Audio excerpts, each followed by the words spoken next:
मुलांच्या टिफिनसाठी आपल्याला पिकनिकला जायचं असेल तर त्यासाठी, त्यानंतर सकाळच्या नाश्त्यासाठी, दुपारच्या चहाच्या वेळेच्या नाश्त्यासाठी हा इडलीचा प्रकार खूप छान होतो.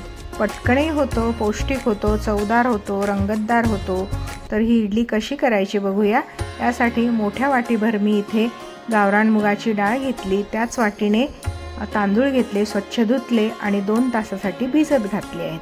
आता 2 तासानंतर काय करायचं की ते पाणी काढून घ्यायचं आणि यामध्ये आपल्याला मिक्सरमध्ये वाटण्यासाठी साधारण 1.5 चमचा मोठा चमचा भरून दही घालायचं आणि ह्याचं वाटण तयार करायचं. त्यानंतर तांदूळही घ्यायचे आणि या तांदूळामध्ये सुद्धा मोठा 1 टेबलस्पून म्हणजेच मोठा चमचा दही घालून घ्यायचं. दह्याने छान आंबटसर चव येते आणि इडली छान लागते. आता पहा कसं सारण हवं आहे आपल्याला. असं साधारण रवाळ, अगदी बारीकही नाही अगदी जाडही नाही, असं आपल्याला इथे सारण हवं आहे. आता हे सारण आपण मुगाच्या डाळीच्या सारणात टाकून घेतो आहे आणि भांडं देखील विसळून थोडंसं पातळ करून घेतो आहे. आता यामध्ये पाऊण वाटी रवा घातलेला आहे. तुम्हाला रवा घालायचा नसेल तर स्किप पण करू शकता. मी इथे रवा घातला आहे कारण रव्याने छान इडली होते. त्यानंतर अर्ध्या तासानंतर रवा छान फुगला आहे आणि त्याचं याचं सारण जे आहे इडलीचं ते सुद्धा वाढलं आहे. थोडंसं पाणी घालून घेतलं आहे, त्यामुळे काय होतं की थोडीशी त्याची कन्सिस्टन्सी छान होते. त्यानंतर पाणी तापायला ठेवलं आहे कढईमध्ये आणि इडली पात्र तेल लावून तयार ठेवते आहे. आता पुढे आपल्याला ज्या काही भाज्या आहेत त्यात घालून घ्यायच्या आहेत.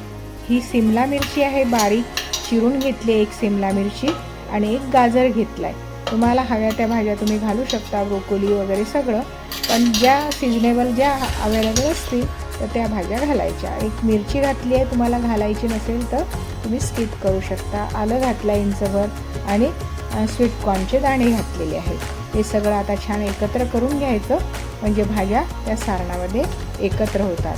अशाच नव्या जुन्या छान रेसिपी पाहायच्या असतील तर चॅनलला नक्कीच सबस्क्राईब करा. आपण इथे मीठ घालून घेतलं आहे आणि ही फोडणी केली आहे. त्या फोडणीमध्ये तेलामध्ये मोहरी, जिरं, हिंग, कढीलिंब म्हणजेच कढीपत्ता आणि हळद असं सगळं टाकून हे सारण आपण एकत्र करून घेतो आहोत. आता इथे 1 चमचा इनो घेतलेला आहे. इनोमुळे इडलीला स्पॉन्ज येण्यासाठी मदत होते आणि इनो घातल्यानंतर हलक्या हाताने हलवून घ्यायचं आणि लगेचच इडली पात्रामध्ये इडल्या भरायला सुरुवात करायची इडलीचं सारण. आता हे पटपट आपण भरून घेऊया. खालच्या पात्रात थोडंसं कमी भरायचं म्हणजे फुगल्यानंतर त्या वरच्या पात्राला लागत नाही आणि वरच्या पात्रात थोडं जास्त भरलं तर छान भरपूर मोठ्या मोठ्या छान इडल्या दिसतात. बघा असं छान दिसतं आहे. आता आपण हे या इडली पात्रामध्ये ठेवून घेऊया आणि चांगले 15 ते 20 मिनटं याला वाफ येऊ द्यायची. आता बघूया 20 मिनटानंतर वाफ आली आहे का. वाफ आली आहे चांगली, सारण चिटकत नाही आहे याला, म्हणजे आता आपल्या इडल्या तयार आहेत. आता ह्या 5 स्पंजी छान इडल्या झालेल्या आहेत. कलरही छान आलेला आहे आणि चवदारही लागतात. त्यासोबत तर चटणीचीही गरज नाही, पण इथे कोथिंबीर पुदिन्याची मी चटणी केलेली आहे.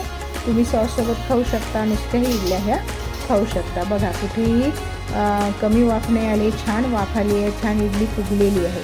या एवढ्या इडल्या मी करून घेतल्या आणि एवढं सारण हे उरलेलं आहे. तर नेक्स्ट बॅचमध्ये लावून घेऊ.